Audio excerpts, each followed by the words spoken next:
एक बार महर्षि गालब जब प्रातः सूर्याग्रह प्रदान कर रहे थे, उनकी अंजलि में आकाश मार्ग में जाते हुए चित्रसेन गंधर्व की थूकी हुई पी गिर गई। मुनि को इससे बड़ा क्रोध आया। वे उसे साप देना ही चाहते थे कि उन्हें अपने तपोनाश का ध्यान आ गया और वे रुक गए। उन्होंने जाकर भगवान श्री कृष्ण से फरियाद की, श्याम सुंदर तो ब्रह्मण्य देव ठहरे। झट प्रतिज्ञा कर ली 24 घंटे के भीतर चित्रसेन का वध कर देने की। ऋषि को पूर्ण संतुष्ट करने के लिए उन्होंने माता देवकी तथा महर्षि के चरणों की शपथ ले ली। गालब जी अभी लौटे ही थे कि देवर्षि नारद बिना झंकारते पहुंच गए। भगवान ने उनका स्वागत आतिथ्य किया। शांत होने पर नारद जी ने कहा, प्रभु आप तो परमानंद कंद कहे जाते हैं, आपके दर्शन से लोग विषाद मुक्त हो जाते हैं, पर पता नहीं क्यों आज आपके मुख कमल पर विषाद की रेखा दिख रही है। इस पर श्याम सुंदर ने गालब जी के सारे प्रसंग को सुनाकर अपनी प्रतिज्ञा सुनाई। अब नारद जी को कैसा चैन आनंद आ गया। झटपट चले और पहुंचे चित्रसेन के पास। चित्रसेन भी उनके चरणों में गिर अपनी कुंडली आदि लाकर ग्रह दशा पूछने लगे। नारद जी ने कहा, अरे तुम यह सब क्या पूछ रहे हो? तुम्हारा अंतकाल निकट आ पहुंचा है। अपना कल्याण चाहते हो तो बस कुछ दान पुण्य कर लो। 24 घंटों में श्री कृष्ण ने तुम्हारे मार डालने की प्रतिज्ञा कर ली है। अब तो बेचारा गंधर्व घबराया। वह इधर उधर दौड़ने लगा। वह ब्रह्मधाम, शिवपुरी, इंद्र, यम, वरुण सभी के लोकों में दौड़ता फिरा, पर किसी ने उसे अपने यहाँ ठहरने तक नहीं दिया। श्री कृष्ण से शत्रुता कौन उधार ले? अब बेचारा गंधर्वराज अपनी रोती पीटती स्त्रियों के साथ नारद जी की ही शरण में आया।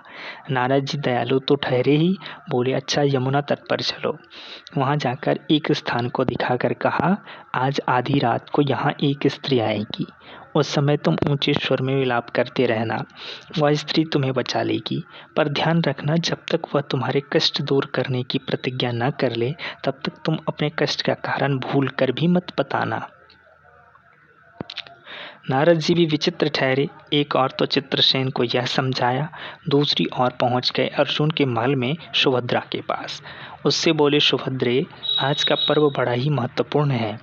आज आधी रात को यमुना स्नान करने तथा दीन की रक्षा करने से अक्षय पुण्य की प्राप्ति होगी। आधी रात को सुभद्रा अपनी 1-2 सहेलियों के साथ यमुना स्नान को पहुंची। वहां उन्हें रोने की आवाज़ सुनाई पड़ी।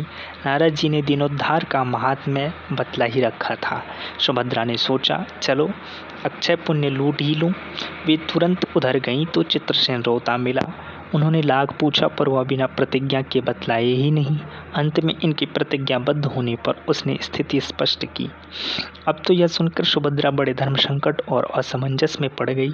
एक और श्री कृष्ण की प्रतिज्ञा, वो भी ब्राह्मण के ही के लिए, दूसरी ओर अपनी प्रतिज्ञा। अंत में शरणागत त्राण का निश्चय करके वे उसे अपने साथ ले गई। घर जाकर उन्होंने सारी परिस्थिति अर्जुन के सामने रखी। अर्जुन का चित्रसेन मित्र भी था। अर्जुन ने सुभद्रा को सांत्वना दी और कहा कि तुम्हारी प्रतिज्ञा पूरी होगी। नारद जी ने इधर जब यह सब ठीक कर लिया, तब द्वारका पहुंचे और श्री कृष्ण से कह दिया कि महाराज, अर्जुन ने चित्रसेन को आश्रय दे रखा है, इसलिए आप सोच विचार कर ही युद्ध के लिए चलें। भगवान ने कहा, नारद जी, एक बार आप मेरी ओर से अर्जुन को समझाकर लौटाने की चेष्टा करके तो देखिए। अब देवर्षि पुनः दौड़े हुए द्वारका से इंद्रप्रस्थ पहुंचे। अर्जुन ने सब सुनकर साफ कह दिया, यद्यपि मैं सब प्रकार से श्री कृष्ण की ही शरण हूँ और मेरे पास केवल उन्हीं का बल है, तथापि अब तो उनके दिए हुए उपदेश छात्र धर्म से कभी विमुख न होने की बात पर ही दृढ़ हूँ। मैं उनके बल पर ही अपनी प्रतिज्ञा की रक्षा करूँगा।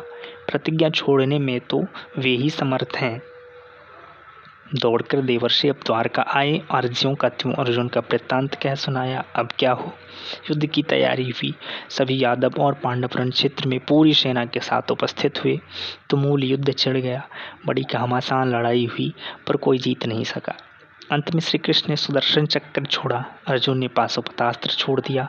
प्रलय के लक्षण देखकर अर्जुन ने भगवान शंकर को स्मरण किया। उन्होंने दोनों शस्त्रों को मनाया। फिर वे भक्त वत्सल भगवान श्री कृष्ण के पास पहुँचे और कहने लगे, प्रभु, राम सदा सेवक रुचि राखी, वेद पुराण लोक सब राखी। भक्तों की बात क्या, ये अपनी प्रतिज्ञा को भूल जाना तो आपका सहज स्वभाव है। इसकी तो असंख्य आवृत्तियाँ हुई होंगी। अब तो इस लीला को यहीं समाप्त कीजिए। बाण समाप्त हो गए। प्रभु युद्ध से विरत हो गए। अर्जुन को गले लगाकर उन्होंने युद्ध श्रम से मुक्त किया, चित्रसेन को अभय किया। सब लोग धन्य धन्य कह उठे, पर गालब को यह बात अच्छी नहीं लगी। उन्होंने कहा, यह तो अच्छा मजाक रहा। स्वच्छ हृदय के ऋषि बोल उठे, लो मैं अपनी शक्ति प्रकट करता हूँ। मैं कृष्ण, अर्जुन, सुभद्रा समेत चित्रसेन को जला डालता हूँ। पर बेचारे साधु ने ज्यों ही जल हाथ में लिया, सुभद्रा बोल उठी, मैं यदि कृष्ण की भक्त हूँ और अर्जुन के प्रति मेरा पतिव्रत्य पूर्ण हो तो यह जल ऋषि के हाथ से पृथ्वी पर ना गिरे। ऐसा ही हुआ। गालब बड़े लज्जित हुए।